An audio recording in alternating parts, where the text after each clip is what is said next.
Hi everyone, today we have Arpit with us. So, Arpit has secured All India Rank 17 in GATE 2024.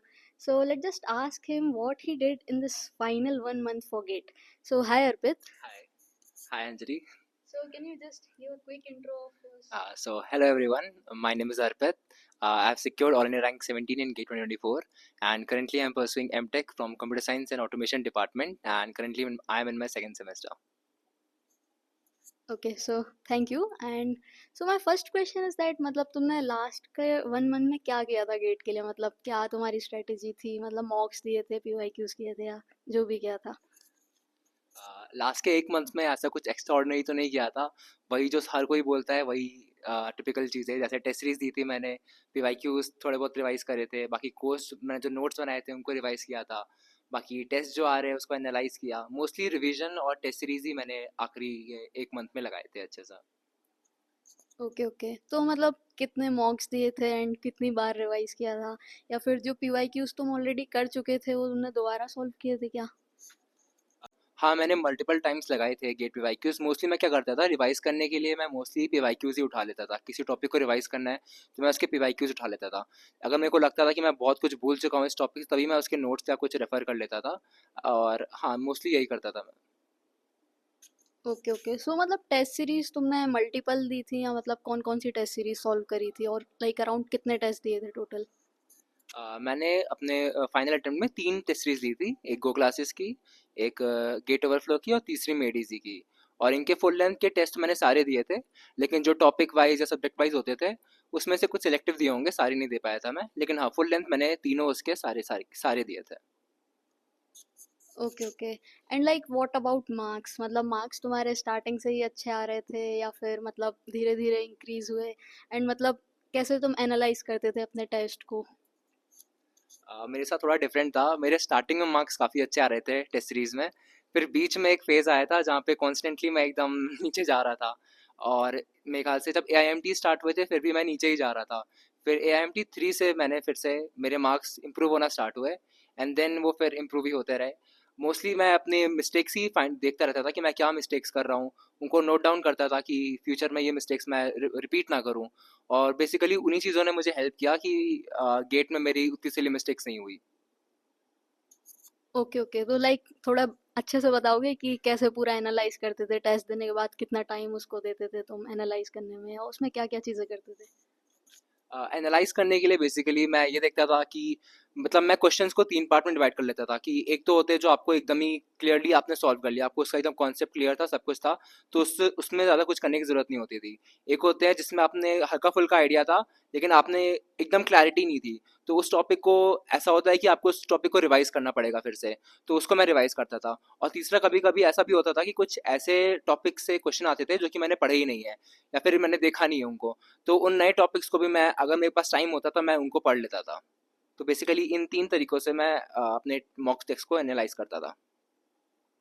Okay, and like coming to time management, test में तुम time कैसे manage करते थे? मतलब कुछ लोग काफ़ी सारा मतलब टाइम दे देते हैं एक ही क्वेश्चन को, एंड उसकी वजह से फिर कुछ क्वेश्चन एंड में छूट जाते हैं, तो मतलब उसके लिए क्या स्ट्रेटेजी थी तुम्हारी, एंड लाइक कितना टाइम देते थे पर क्वेश्चन? एंड लाइक ऐसा कुछ करते थे क्या कि पहले एप्टीट्यूड करना है देन टेक्निकल पे जाना है, या फिर कुछ लोग ऐसे करते हैं टेक्निकल कर लेते हैं देन एप्टीट्यूड पे जाते हैं, तो like what's the right way according to you?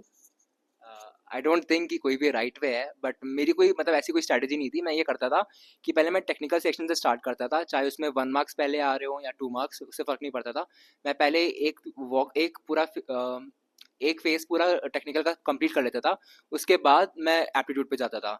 और ऐसा कुछ होता था कि एक क्वेश्चन पे बहुत ज़्यादा टाइम मेरा स्पेंड हो रहा है, तो मैं उस क्वेश्चन को स्किप कर देता था कि मैं सेकंड फेज में उसको फिर देखता था कि अगर उस टाइम बन गया तो बन जाएगा। लेकिन मैं फर्स्ट फेज में ऐसा नहीं करता था कि एक ही क्वेश्चन पे मैं 5-10 मिनट उसी पे स्पेंड कर दूँ। तो हाँ, ऐसा मैं टाइम वेस्ट नहीं करता था एक क्वेश्चन पे। ओके, सो लाइक ये जो फेज है, अब जो लास्ट का 1 मंथ बचा है, तो लाइक लोगों को ऐसे सेल्फ डाउट होता है कि पूरा अभी पढ़ रखा है फिर भी ऐसे लग रहा है, कॉन्फिडेंस नहीं आ रहा है कि यार कुछ तो छूट गया है ऐसे करके, और मतलब कुछ लोगों के मार्क्स भी नहीं आ रहे हैं, जैसे अभी मतलब बहुत कम मार्क्स आ रहे हैं, तो वो ऐसे गिव अप करने का भी सोच रहे हैं, तो उनके लिए कुछ? सेल्फ डाउट तो मेरे को गेट के एग्ज़ाम के एक दिन पहले भी हो रहा था। वो तो नेचुरल है होना और होता रहेगा वो। बट उससे डिमोटिवेट नहीं होना है आपको। बस यही चीज़ें जो चीज़ें हैं जो सब बताते हैं कि आपको रिवाइज करते रहना है, टेस्ट देते रहना है, उसको एनालाइज करते रहना है। अगर आप ये चीज़ें ढंग से करते रहोगे तो आपका गेट में इवेंचुअली रिजल्ट अच्छा ही आएगा। Don't think about the result अभी से। जस्ट जो भी एफर्ट्स आप डाल सकते हो, जो भी आपके राइट एक्शंस होने चाहिए वो आप करते रहो। रिजल्ट के बारे में इतना मत सोचो। और यही चीज़ आई थिंक मेरे लिए वर्क करी कि मैं अपना अदर रिजल्ट के बारे में नहीं सोचता था ड्यूरिंग दिस लास्ट मंथ। और मैं बस अपना जो एफर्ट्स थे वो करता रहा। और यही चीज़ आई विल सजेस्ट कि एवरी सबको यही करना चाहिए ताकि अच्छे रिजल्ट्स आ पाएँ। Okay okay. एंड लाइक कुछ लोगों के जो हैं, लाइक कुछ सब्जेक्ट्स या कुछ टॉपिक्स जो हैं अभी तक कवर नहीं किए उन्होंने, कुछ कुछ लोगों के चार पांच सब्जेक्ट्स भी ऐसे अभी तक ऐसे हैं जो अनटच्ड हैं। तो लाइक उनको क्या करना चाहिए? जो सब्जेक्ट्स ऑलरेडी कवर कर चुके हैं उन्हें अच्छे से रिवाइज करें, प्रैक्टिस करें, या फिर जो बच गए हैं उनको फिर लाइक कवर करें? आपका पहला तो वही होना चाहिए, एम यही होना चाहिए कि आपने जो पढ़ रखा है वो अच्छे से पढ़ रखा हो, उसको रिवाइज का रिवीजन नहीं छोड़ना चाहिए नए पढ़ने के चक्कर में। बट हाँ, मैं ये भी सजेस्ट करूँगा कि आप जो बचे हुए सब्जेक्ट्स हैं उनके कुछ ना कुछ इंपॉर्टेंट टॉपिक्स होंगे जिस जो हर साल रिपीट होते हैं उससे क्वेश्चन, आप वो ज़रूर देख सकते हो। कि आप थोड़ा सा टाइम दे के आप उसमें से कुछ क्वेश्चंस बना सकते हो एग्जाम में, वो बहुत आपके लिए बेनिफिशियल हो सकता है। तो हाँ, पहला आप अपना फोकस रखिए कि आपने जो पढ़ रखा है उसको ढंग से रिवाइज करते रहिए। सेकेंडली, उन इम्पोर्टेंट टॉपिक्स को आप पढ़ सकते हो जो सब्जेक्ट्स आपके बचे हुए हैं उनमें से। Okay okay. सो लाइक हाँ, यही क्वेश्चंस हैं अभी तो सब लोगों के माइंड में। एंड अपार्ट फ्रॉम दैट, ये लास्ट के एक मंथ के लिए लाइक तुम्हारी साइड से कुछ टिप्स हो या कुछ सजेशन हो तो? लास्ट के एक मंथ में फिर से वही चीज़ रिपीट करना चाहूँगा, इट इज़ रियली इंपॉर्टेंट कि don't think about the result. Result जो आएगा वो आपको मार्च में पता चल जाएगा, उसको अभी से मत एनालाइज करो कि इतने मार्क्स आ रहे हैं यही आ जाएगा, उसके बारे में मत सोच को उसके बारे में मत सोच के डिमोटिवेट हो।